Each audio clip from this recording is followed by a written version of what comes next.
back. Another coalition ladder race, Merclonia. This time we're taking on a team from Herd. Unfortunately, there's so many team names from Herd, I can't remember their name. Apologies to Herd. So this one, we were racing in the Croissant course. Not a course that I have finished, although I did all the segments, so I'm fairly familiar with the course.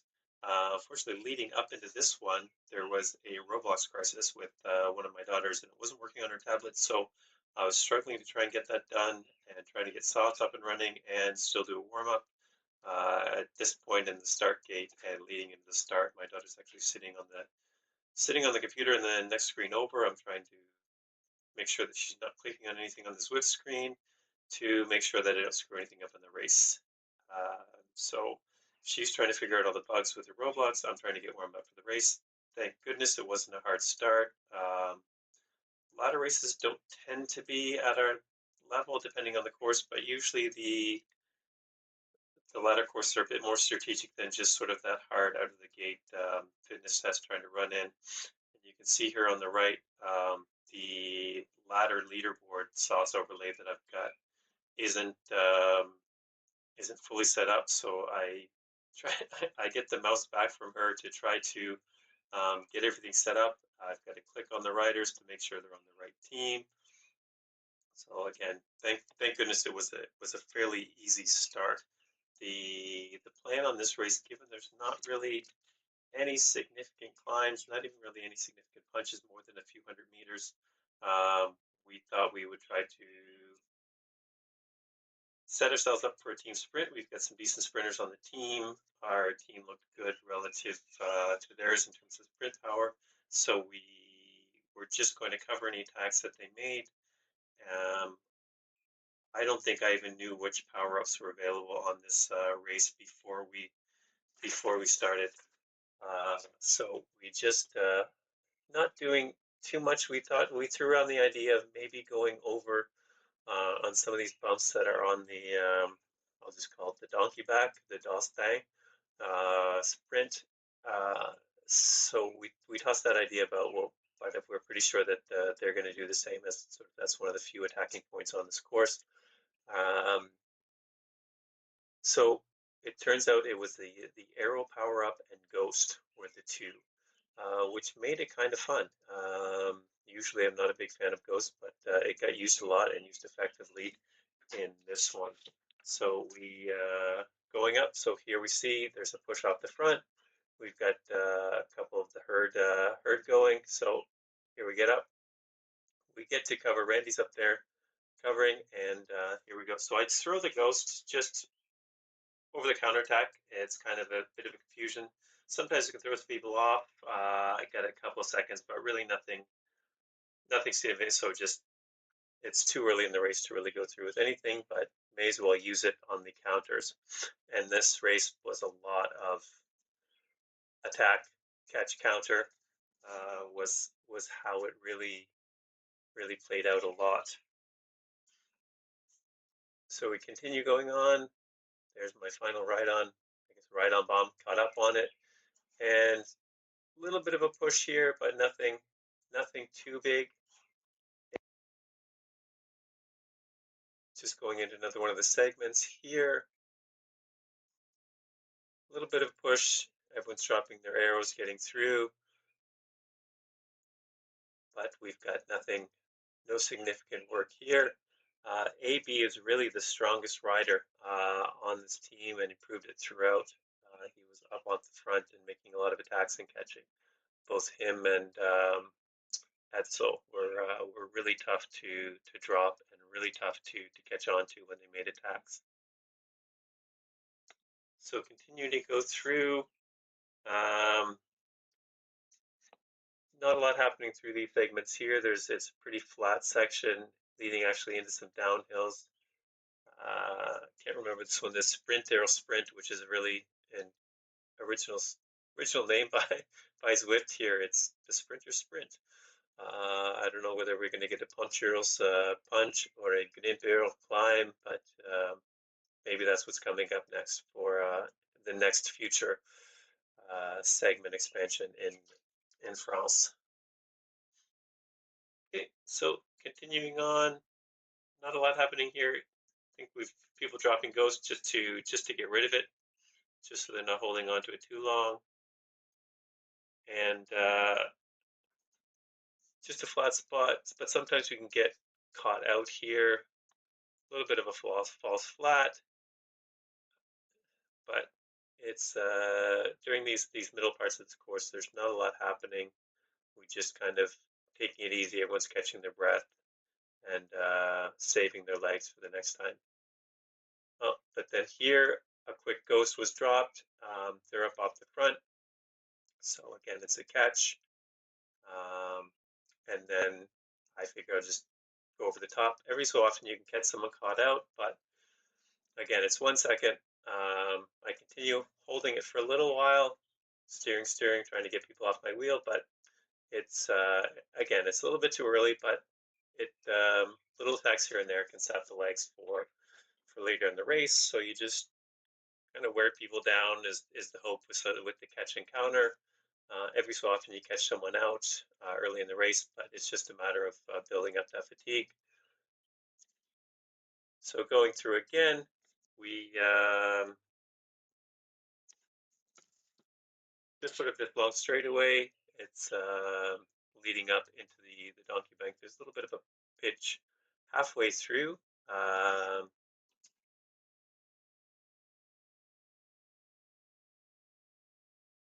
Just a couple twists and turns, sort of a small little pitch there, but leading into the break. And here we get a nice little attack sort of off the back of that little pitch.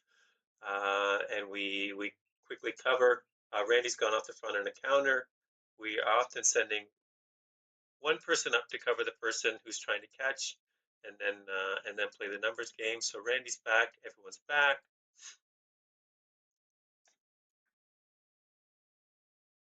And back into lead up to the donkey's back sprint. And these pitches here, we've got someone dropping a ghost, but not really getting much distance off of that one. And we'll keep going through up these little pitches. No one's pushing this time around. Again, the first one is kind of a hard one to push on. The second and final ones are, there we go. You see here, Randy has dropped the ghost. Let them catch. And he's got a couple seconds up the road. So now we're going to sit in, make the other team catch. Randy's built up 4 seconds. I got kind of out of the draft there, and now they kind of make the catch. You'll see here we're sending one person up the road to make the catch, because if they do make the catch, then we still have 2v1, and we can play the numbers game. We still make the rest of their team contribute to catching the break up front, and that way we're not doing it all. So now Kevin's gone up front. We've got another. He countered off of that move, so we've got another time for them to catch up. Again, it's just building up the fatigue in the other team, making them do a lot of the work and catch. They will do it. It's not we're not expecting those moves to stay away, but we if you can build up that fatigue. And here we sort of see there's some people struggling up the back here.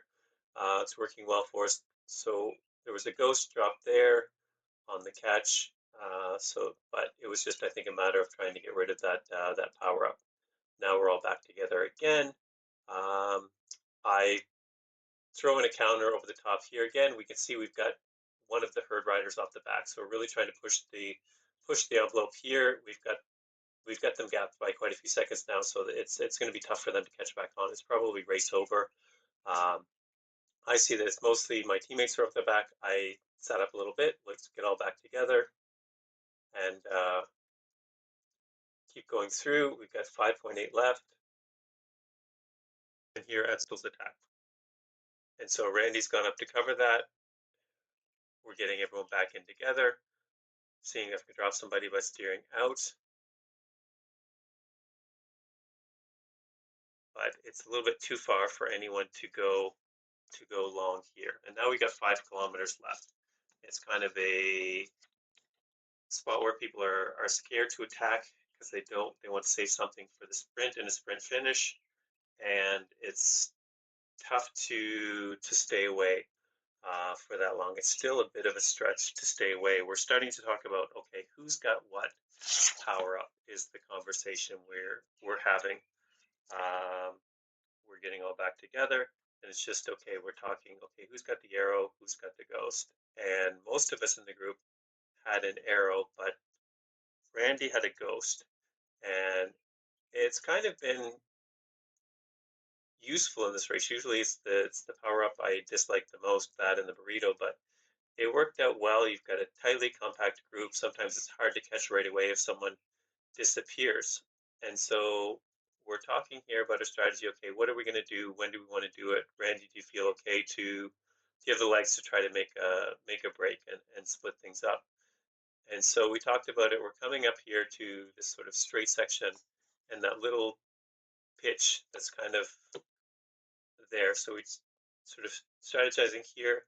Let's all get close to the front, leading up into that pitch, and then Randy will drop the ghost, and then they may not be able to tell right away that someone's missing. Like if we just got a crowd of coalition jersey there, it's hard to tell whether there's 5 or 4 in the split second. So we come up around this corner, getting ready to go, and then you'll see in a second that Randy drops, disappears, but again, it's hard to tell with everyone there. And then he's up the road. He's already got 3 seconds. And so it really pushes them to attack. Edsel and AB are right on it. I'm sticking with them to cover their wheels and get them to pull me up to his wheel.